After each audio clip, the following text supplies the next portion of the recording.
பிரசங்கி 3ஆம் அதிகாரம். பழைய ஏற்பாடு 793ஆம் பக்கம். ஒவ்வொன்றுக்கும் ஒவ்வொரு காலம் உண்டு. வானத்தின் கீழ் இருக்கிற ஒவ்வொரு காரியத்திற்கும் ஒவ்வொரு சமயம் உண்டு.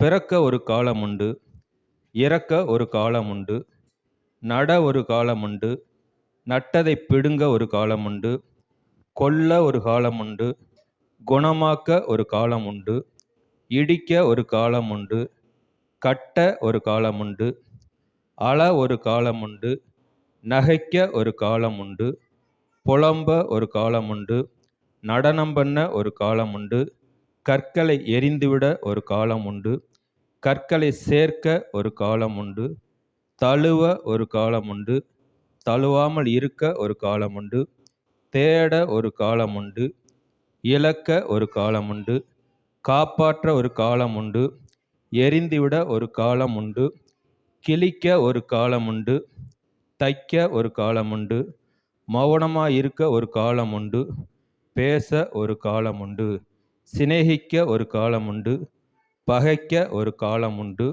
யுத்தம் பண்ண ஒரு காலம் உண்டு, சமாதானம் பண்ண ஒரு காலம் உண்டு.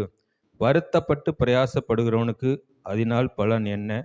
மனுபுத்திரர் பாடுபடும்படி தேவன் அவர்களுக்கு நியமித்த தொல்லையை கண்டேன். அவர் சகலத்தையும் அதினதின் காலத்திலே நேர்த்தியாய் செய்திருக்கிறார்.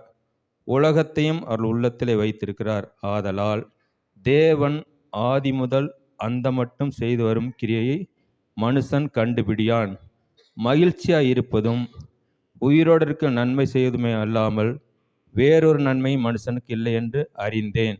அன்றியும் மனுஷர் யாவரும் புசித்து குடித்து தங்கள் சகல பிரயாசத்தின் பலனையும் அனுபவிப்பதே தேவனுடைய அனுக்கிரகம். தேவன் செய்வது எதுவோ அது என்றைக்கும் நிலைக்கும் என்று அறிவேன். அதனோடு ஒன்றும் கூட்டவும் கூடாது, அதிலிருந்து ஒன்றும் குறைக்கவும் கூடாது. மனுஷர் தமது சமூகத்தில் பயந்திருக்கும்படி தேவன் இப்படி செய்திருக்கிறார். ஆமென்.